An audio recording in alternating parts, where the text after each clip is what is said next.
Om Namo Bhagavate Vasudevaya. Om Namo Bhagavate Vasudevaya. Om Namo Bhagavate Vasudevaya. So chapter 21, verse number 18.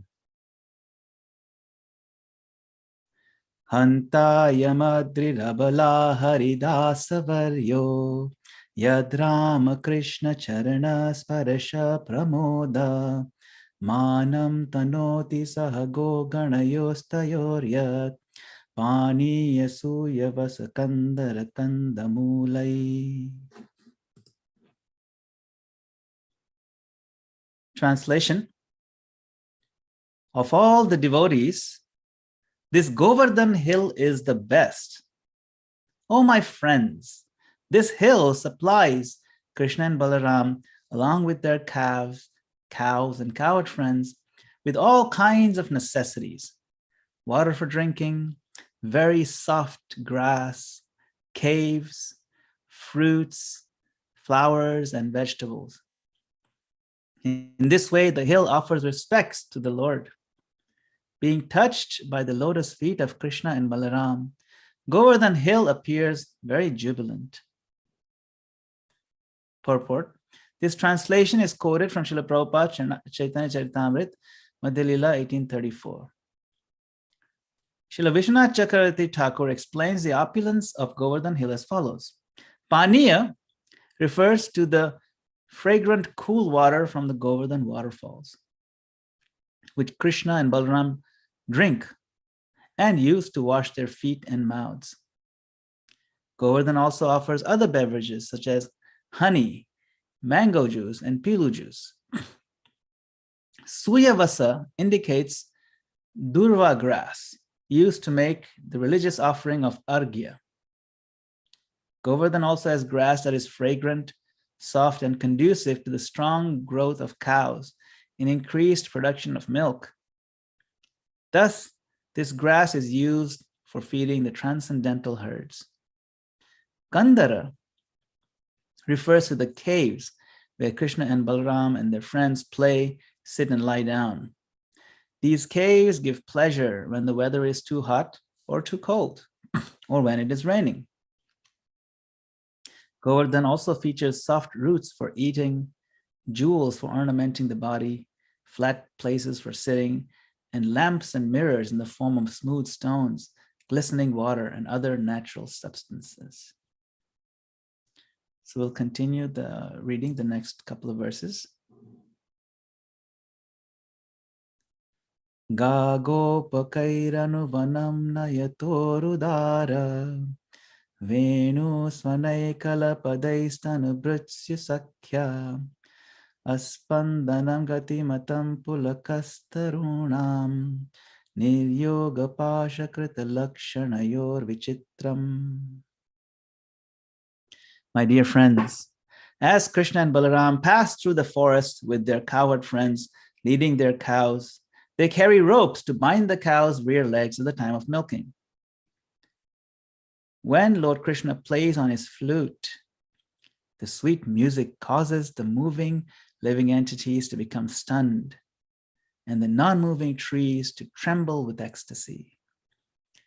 These things are certainly very wonderful.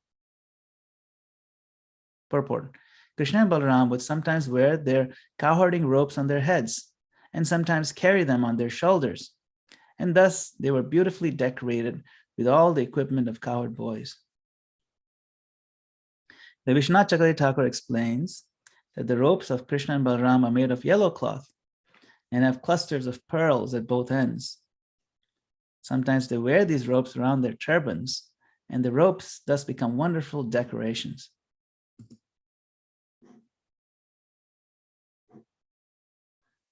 And then the last one. Evam vidha bhagavato ya vrindavana charina varnayantyo mitho gopya kridastanmayatam yayu. thus narrating to one another the playful pastimes of the Supreme Personality of Godhead as he wandered about in the Vrindavan forest. The gopis became fully absorbed in thoughts of him. Purport. In this regard, Srila Prabhupada comments, this is the perfect example of Krishna consciousness. To somehow or other remain always engrossed in thoughts of Krishna. The vivid example is always present in the behavior of the gopis. Therefore, Lord Chaitanya declared that no one can worship the Supreme Lord by any method that is better than the method of the gopis.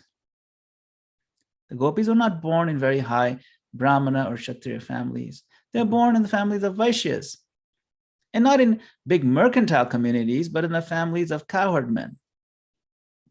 They were not very well educated, although they heard all sorts of knowledge from the Brahmanas, the authorities of Vedic knowledge. The gopis' only purpose was to remain always absorbed in thoughts of Krishna. Thus end the purports of the humble servants of His Divine Grace, A.C. Bhaktivedanta Swami Srila Prabhupada, to the 10th canto, 21st chapter of Srimad Bhagavatam, entitled, The Gopis Glorify the Song of Krishna's Flute. Om Ajnanatimirandhasya Jnananjana Shalakaya Chakshurun Militam Yena Tasmai Shri Gurave Namaha.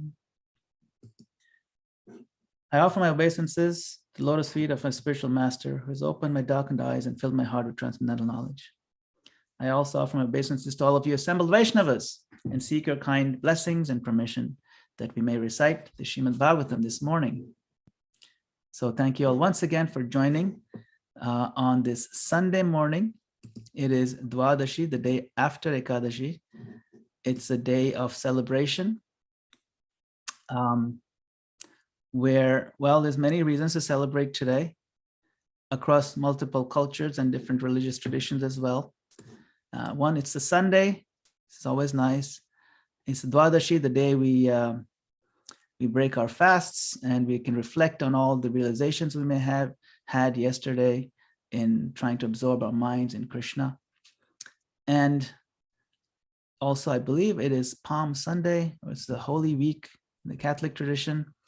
So it's very wonderful that, the lovers of God all over the world are trying to absorb their minds toward the holy direction. It's very nice. Also heard the Pope just came out of the hospital. He's feeling a little better. It's nice to see too. So all kinds of good things today. Weather is becoming better also. As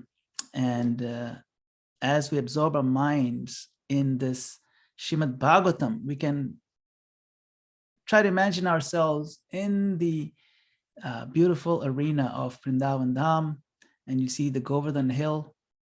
And in today's verse, we are, it's brought to our attention by the gopis that this Govardhan Hill is the greatest devotee, right? They say that Hantaya Madrir Abala Haridas Varyo. Haridas Varyo. Haridas means a servant of Hari, Krishna. And Varya means the highest. So they're recognizing this Govardhan Hill is the highest or the best of the servants of Lord Krishna. And then they say why they think it's the best, because the mountain is so generous in giving Krishna whatever he needs for his pastimes: soft grass, sweet water, fruits and flowers and vegetables, and caves to play in and take shelter. It's so nice. And the Lord reciprocates by touching his lotus feet to Govardhan Hill. And the hill then becomes jubilant. And that is the opening verse in today's section. So here we see the term Haridas Varya. And if you're familiar with the Nectar of Instruction written by our great Acharya, Srila Rupa Goswami. Nectar of Instruction is the essence of all instructions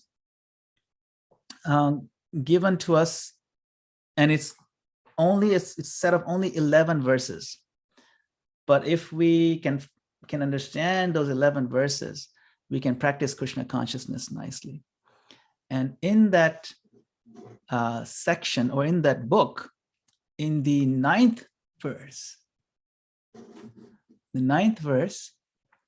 Rupa Goswami writes, he glorifies his Govardhan, because it's the place where the most sacred spot in the universe lies.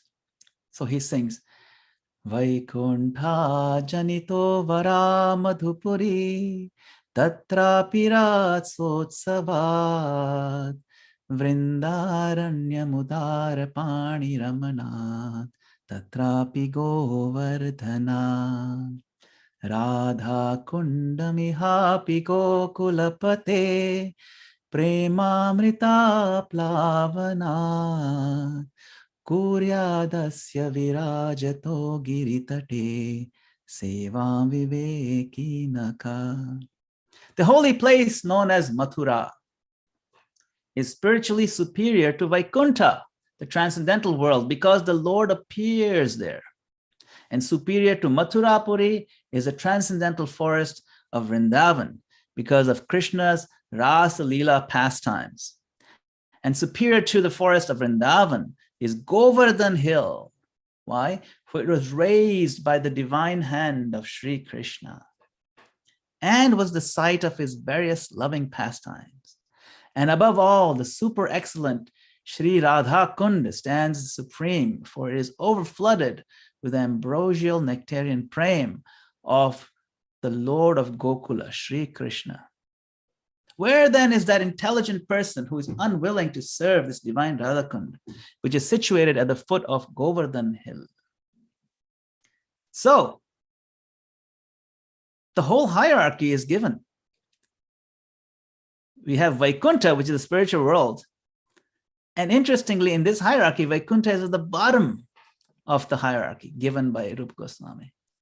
Saying first you get Vaikuntha, higher than that is Mathura, because the Lord appears there. And within that Mathura district, higher than that is the transcendental forest of Vrindavan, because the Lord performed his Rasa Leela there. And within that forest of Vrindavan, that whole Vrindavan section, Govardhan Hill is the topmost, because it was personally lifted by the divine hand of Lord Sri Krishna. And higher than that, or within Govardhan, which is the most sacred spot, is Radha Kunda. Why? Because it contains the concentrated ambrosial nectarian love of God, the Lord of Gokula. And so we get to see in the proper perspective the position of Govardhan Hill. And here the gopis are just glorifying Govardhan like anything.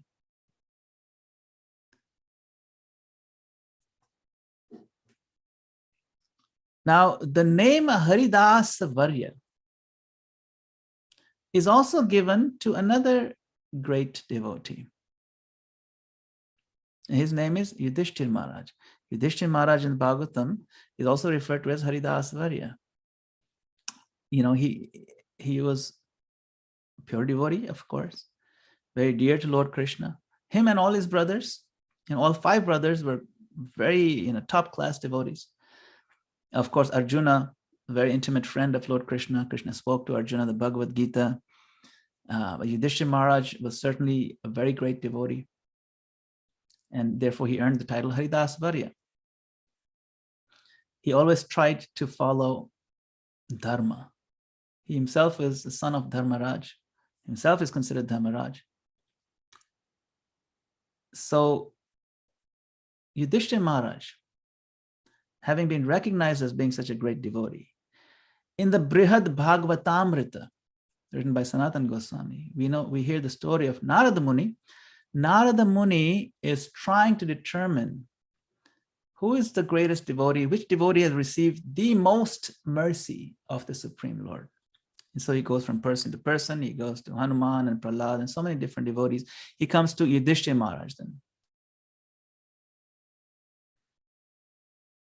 In the Brihad Bhagavatamrita, Yudhishthira Maharaj is glorified by Narad that, look, you got so much mercy from the Lord. Whenever you guys were in trouble, the Lord was always there. Your own mother, Queen Kunti, when she just heard of the Lord, she just swooned with ecstasy and pure love of God. Your whole family is glorious, and you are the crest jewel among your family. And he just went on and on and on, glorifying Yudhishthira Maharaj. You are so wonderful. And then Yudhishthira Maharaj, then after a moment's embarrassed silence, he sighs. He goes, he's embarrassed. And in the company of his mother, his brothers, and his wives, he says, Vavadu kashiro dharya naiva smasu kripa harer vicharya bhikshanam asmabhir jatu kapya vadharyate. He says, O crest jewel of eloquent orators, O Narad Muni, Lord Krishna did not give his mercy to me and my brothers. He did not. It is wrong to say that he did. We thought about this for a long time, and we have concluded, we've decided that he never gave his mercy to us.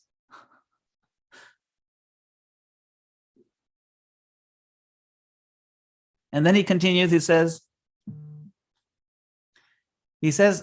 Prakritanam jananam hi Madana-gopāla ganekshaya Krishna bhakto pravritischa vishvashascha hrishadiva. He says, by seeing all these many calamities that have fallen on me and my brothers, materialistic men who may be potential devotees will lose faith in Lord Krishna, and they will become less interested to engage in devotional service to him. In other words, what Yudhishthira Maharaj is saying is, there's nobody who's done more negative preaching than me. Think about it. My life has been such that everything I do, everything that has happened to me, and the way things turned out for me, there's no way I'm considered a good devotee. How am I a role model in any way? You tell me. When people will learn of what happened to me, after seeing what happened to my family, people will think, oh, how unfortunate. Calamity after calamity. They're attacked right from childhood. They're trying to get poisoned. They're trying to get burned to death, barely escape with their lives. They lost their whole kingdom. They lost their wealth. They lost their honor. Their wife was insulted in public, so on and so on and so on. It's nothing but tragedy after tragedy. And this is what happens if we become devotees of Krishna. Forget it. There's no way I'm going to be a devotee of whoever that guy is worshiping. I don't want to end up like him. So, Yudhishthira Maharaj recognizes Krishna did not give me any mercy. I'm not like a poster child for, ideal poster person for what happens when you become a devotee of Krishna. No way. Even those who are devotees will give up their Krishna consciousness if they hear about what happened to us. I am not the example. I do not deserve this title, Haridas Varya. Please, if you think I've received mercy from the Lord, my dear Narad Muni, you're mistaken. Please go ahead. Perhaps you can approach the family of Lord Krishna himself. So in this way, Narad Muni, he moves on. And he goes on to meet the family of Lord Krishna. And then finally, after going through the hierarchy, he reaches Uddhava. Uddhava, the highest, greatest devotee of the Lord.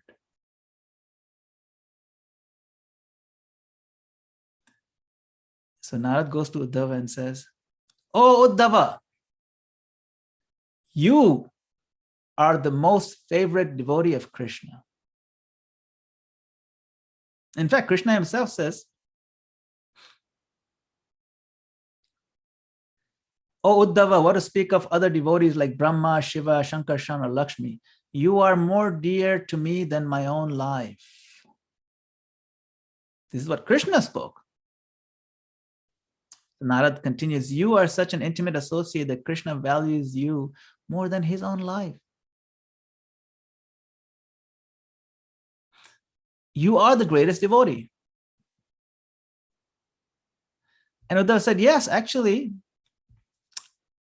I thought for a long time I am the greatest devotee. I really believed it. Not anymore. What do you mean, not anymore? Uddhava says, see, out of his causeless benevolence, Krishna might have said something like that, I'm his life and so on. But I don't think any longer that I am his devotee. Why? Because I visited Vrindavan. And especially after visiting Vrindavan, all my pride has been just melted and dissolved by seeing those devotees of Vrindavan.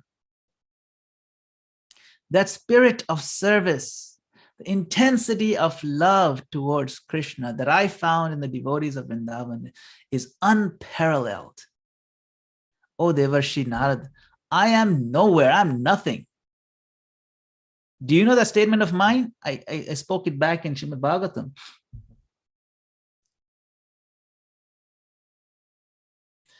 I said, Asam aho charanarenu jushamaham syam vrindavane kimapi gulma lato sadhinam yadushchajam svajanamarya patham chahitva bejur mukunda padavim shutibhir vimigram.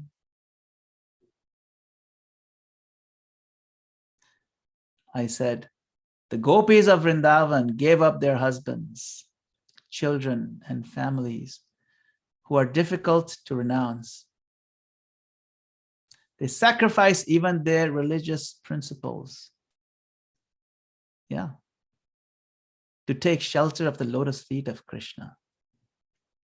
Those same lotus feet that are sought after even by the Vedas personified themselves.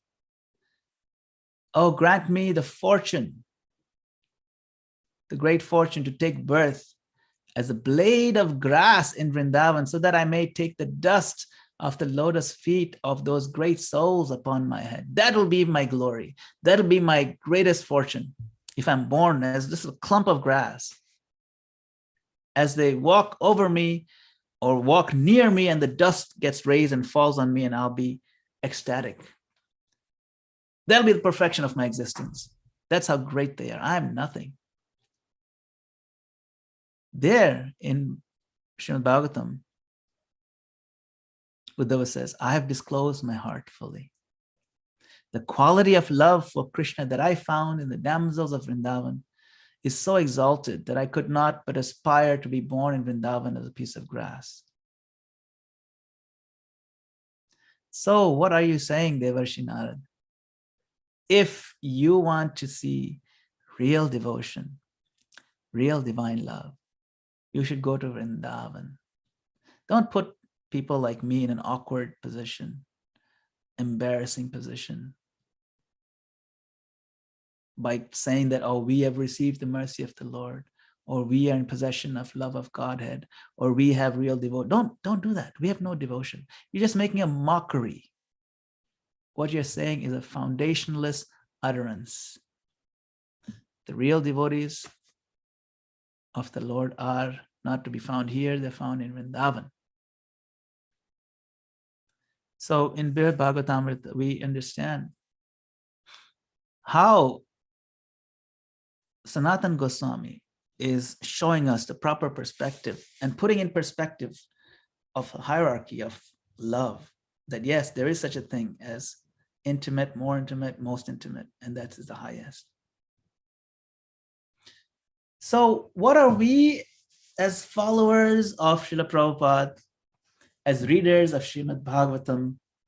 We have learned about Prahlad Maharaj, we've learned about Hanuman, we've learned about Yudhishthir Maharaj, we've learned about the Yadus, we've learned about Uddhava, we learned about the gopis now. Where do we stand? What are we supposed to do? How can we even enter into this circle of such exalted, pure devotees? Is it even appropriate that we even aspire to enter into this circle? What to speak of the highest echelons of that hierarchy. Even to enter the lowest, are we qualified? Isn't it a bunch of hubris on our part to think that we are? So we are asked by Srila Prabhupada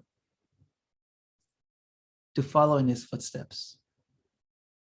And that's all we need to aspire for. We need to be the servant of the servant. We want to serve. And then, depending on how we serve, the Lord will decide if we are eligible to enter. We don't need to worry too much. Will I make it to this level or that level? We just need to serve humbly. Okay, fine. How am I supposed to serve? Because, if you want to serve, do I bring to my service my own understanding of what service means, of what it is to serve nicely or to please the person I'm serving? I recognize that for me to be happy, I need to be absorbed in spiritual life. And spiritual life means actually service to the devotees, service to God, service to Krishna, and so on. But in a practical sense, or even in a theoretical framework, what does that service look like? At least let me understand philosophically. How should I start? Where do I begin? What do I use as my guidebook? And so on. And of course, it's also good to know what the goal is. Because if you're going to some distance, at least you should know, okay, I'm heading to New York, or I'm headed to Chicago or Los Angeles. We should actually have something in mind. Okay, that's our goal. So service means absorption of the mind and doing something tangible, beneficial to please someone specifically. So who do we focus on? Who do we want to please? Who do we want to worship? Worship means you focus to please somebody. So the entire philosophy of Krishna consciousness, as opined by Lord Chaitanya Mahaprabhu, this is his opinion, mata. Mata means opinion. It's given to us in one verse. It's written by one of his followers, Prabodhanand Saraswati. And he says, he writes this encapsulation of Krishna consciousness in one verse. He sings, Aradhyo Bhagavan Vrajesh Tanaya Tadham Vrindavanam Ramya Kachidupasana Vrajavadu Vargenaya Kalpita Srimad Bhagavatam Pramana Mamalam Prema Pumartho Mahan Shri Chaitanya Mahaprabhur Matamidam Tatradharana Para. He says, Shri Chaitanya Mahaprabhu Matam Idam. This is the divine opinion of Lord Shri Chaitanya Mahaprabhu. Mata. Beyond this opinion, there's nothing else. Tatradharana Para. There's nothing more. So what is this opinion? He says one thing, Aradhyo Bhagavan Vrajesh Tanaya, the worshipable person, the person to be worshipped, the one person to focus our mind, our intelligence, our energy, our affection, our attention, is Bhagavan Vrajesha Tanaya. Bhagavan means God. Which God? Vrajesha Tanaya, the child of the king of Vraja. The king of Vraja is Nanda Maharaj. So Krishna does his pastimes many places. He does his pastimes Kurukshetra, he's fighting there, he speaks Gita, he goes to Dwarka, all kinds of pastimes, there's queens over there. But Vrajesha Tanaya, that form of the Lord that focuses on that his pastimes in Vrindavan as the son of Nanda Maharaj, that is the Bhagavan who we want to worship. Okay, fine. Aradhya Bhagavan Vajeshatanaya Tad Dhama Vrindavanam. His sacred Dhama, his abode is Vrindavan. Okay, so now I know who I'm going to focus on, Krishna, in his holy Dhama Vrindavan. So that frame, the context is there. How am I supposed to serve him? Chaitanya Mahaprabhu says, Ramya Kachid Upasana Vrajavadhu. The Upasana, the way, the methodology of worship, the right mood, mindset, approach of worshiping Krishna is what? Is that as espoused by Vrajavadhu. Vrajavadhu refers to the gopis. See, that's Lord Chaitanya Mahaprabhu's opinion. And Srila Prabhupada, actually, the servants of Srila Prabhupada, when they're writing this last purport, they highlight that Lord Chaitanya declared no one can worship the Lord by any method that is better than that of the gopis. See? Lord Chaitanya Mahaprabhu says, Gopi Bhartu Pada Kamalayo Das Das Anudas. That I am the servant of the servant of the servant of the lotus feet of the gopis. So, Lord Shri Krishna himself comes as Lord Chaitanya Mahaprabhu to tell us that I am the servant of the gopis. See? Ramya Kachidupasana Vrajvadhu Vargenaya Kalpita. Okay, fine. The gopis. How do I understand what the gopis' mood is? How to understand what the gopis did? So that verse says, Srimad Bhagavatam Pramanam Amalam. Srimad Bhagavatam is the pramana, the method of understanding the truth. Amalam, spotless.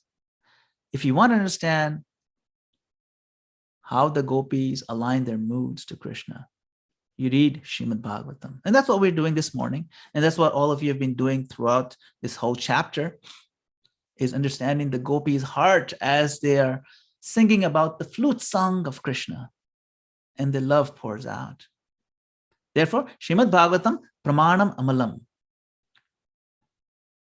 Fine. So I find myself, I'm a human being. I'm growing up in the world. And I see everybody. So yes, this is, okay, there's a question. Yes, CC verse. This is actually a very popular verse. Prabhupada's quoted many, many times. It started, Aradhya Bhagavan Vrajeshatanaya. If you Google it, you'll find it immediately. It's by Prabodhanand Saraswati. So I find myself in this world and I look around in society, people are running after a few things. Very evident. Religiosity, dharma, running after money, artha, running after sense gratification, kama, and perhaps when they've realized or frustrated in the world, they want some kind of relief from the miseries in the form of some impersonal liberation. That is moksha. These are four things that are recognized as pumartha, goals of humanity. People run after these four things. But all four things are selfish. They don't focus on Krishna. They have nothing to do with affection for the Lord.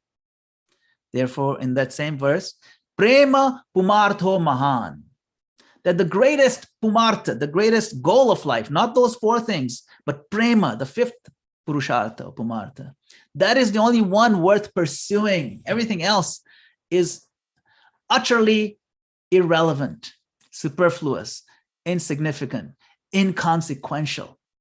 Think about it. All the other four things, when this life is over, they're utterly inconsequential. The only thing that's worth pursuing is love, love of Godhead. When you have love, you don't need anything else, right? How many times do you have to hear? All you need is love. Love is all you need, right? That is true. That is what this verse is saying. You can say two different ways. All you need is love. Love is all you need. It's true.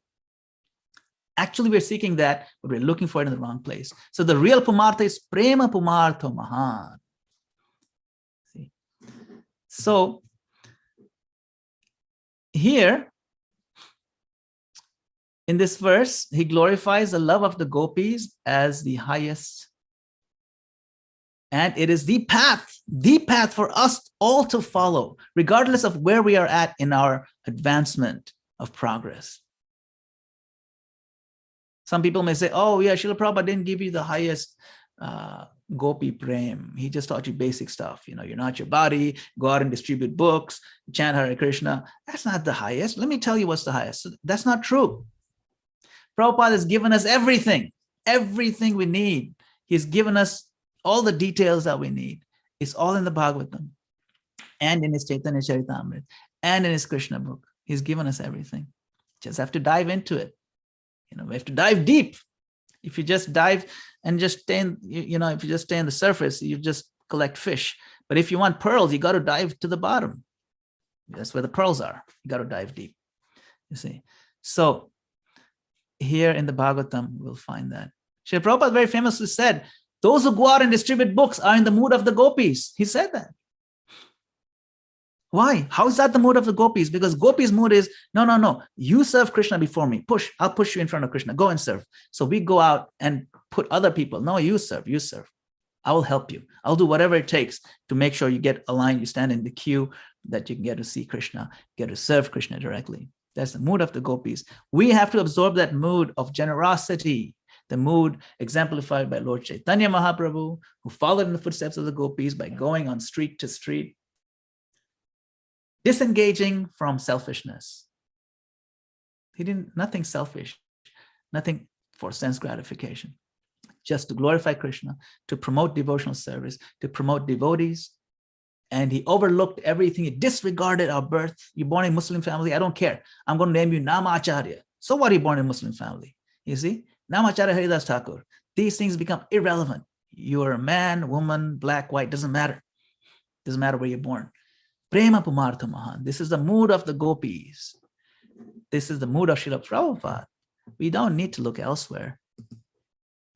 So here, what is this love of the gopis we're talking about? See, in Vrindavan Leela, especially in this chapter, where the gopis, out of intense separation from Krishna, are expressing this most intense love, we see the power of their love bursting forth. Just like when we want to see the force, the strength of an elephant, we really see the strength of an elephant when it's bound in chains and it's practically straining the chains to breaking point, sometimes breaking the steel chains. Now, when the elephant is out in its natural wilds, roaming around freely, frolicking with its baby elephants, we don't see that force very easily. But when it's bound up by chains, then you see the force, explosive muscle power of the elephants. So similarly, in this Leela of Bhauma Vrindavan, when the gopis are held back by the chains of societal norms and the rules that, okay, you're married to this, you can't do that, you're not supposed to do this. When they're held back, that's when the love bursts forth in the form of this beautiful poetry of the Venu Gita and the Gopi Gita. This is called Parakiya Bhava. Parakiya Bhava. So yes, this chaining is a symbolic thing. Don't take it literally. Not everything is as it is. Yes, don't try that at home. But this is just an analogy. It's called Parakiya Bhava, the highest form of intimate love of Godhead. The Krishna exhibits it when he comes here. So may Lord Sri Chaitanya Mahaprabhu and his divine grace, A.C. Bhaktivedanta Swami Srila Prabhupada, may they bless us profusely on this day as we wrap up this chapter, that we become eligible to hear and understand this love and get a few drops of this mercy upon our heads. Srila Prabhupada ki jai. Hare Krishna. Thank you all very much for listening once again. And we'll pause here if there's any other comments or questions. Hari Bol. What a nice Krishna conscious class, Madana-gopāla Prabhu. You're the greatest devotee on this call. Hare Krishna. Okay, dear devotees, it's your turn. Let's ask questions. Let's reflect. Adipusha Prabhu is just smiling. We can only reflect. I mean, such a glorious, exquisite class, bringing about, how the creation and all the elements and all the residents of Vrindavan are trying to please Krishna, and how strong their attraction is for Krishna and how they're making so many arrangements for the pleasure of Krishna. And then the conclusion that, Krishna says, no one is more dear to me than one who carries this message to someone else. That is, Prabhupada left Vrindavan and came to the hellish place. And for Krishna's pleasure, on his guru's instruction, trying to give Krishna consciousness, we have to give it to get it. We want to get the mercy, get the mercy. Who has the greatest mercy? One who gives the mercy, gives other people access to devotional service to Krishna. How wonderful. Fantastic point, All glories to Srila Prabhupada. Thank you so much, Prabhu. Hare Krishna. Thank you for that reflection. Guru Sharan is here. Thank Hare you. Krishna. Thank you. Okay, Prabhu is giving me mercy, but forcing me to speak. I really appreciated the point how the love of Brajvasi is unparalleled, how the whole Brihad Bhagavatam, if you condensed it in a 20-minute class, how you brought the whole theme nicely. Thank you very much, Prabhu, for bringing out the whole narrative. Hare Krishna. Thank you, Prabhu. Madana-gopāla Prabhu, how does the mood of the gopis correlate with the mood of giving Krishna consciousness to others? In other words, how are the gopis preachers of Krishna consciousness? Yes, that's a very good point. And what Adi Purush Prabhu also brought forth is basically the same exact point. And Krishna also brings that point in the 18th chapter of Bhagavad Gita, where he says, anyone who shares this message of Godhead to the devotees, he says specifically to devotees, right? No one is more dear to me than that person. And then he goes on to say, oh, if you think in the future I'll change my mind, no one in the future also shall ever be more dear to me. I'll never change my mind on this, ever. This is like my promise, forever and ever, He's a BFF, best friends forever. That's it. There's no possibility of them ever going to the second rank. They'll always be first rank. So what is that? The person who's always eager to give Krishna to others. Now, that is the mood of the gopis. How do they do it in the Bhagavatam? They do it by, see this recitation, just this chapter. They glorify other devotees. Just the verse we read today. That look at Govardhan, such a beautiful, wonderful devotee. So that's how we can also do. Look at this Prabhu, so wonderful, Look at Madana-gopāla Prabhu. He looks like a mountain. No, I'm just kidding. And he has caves on his face. No, but glorify the devotees, but not flattery, but genuine appreciation. Because flattery means you're trying to accomplish something underhanded and then use it politically. You don't really feel the appreciation. We want to learn to recognize other devotees' greatness, because Krishna has made everyone, and Krishna made us the way we are. And when these souls engage in the service of the Lord, then it brings out the best in them and it becomes manifest. And when it becomes manifest, we can appreciate. When we appreciate the devotees of the Lord, then a lot of things happen. It pleases the Lord, it pleases the devotees, it pleases the entire body of devotees, it pleases your own heart. And then as a practical byproduct, you develop unity as a group.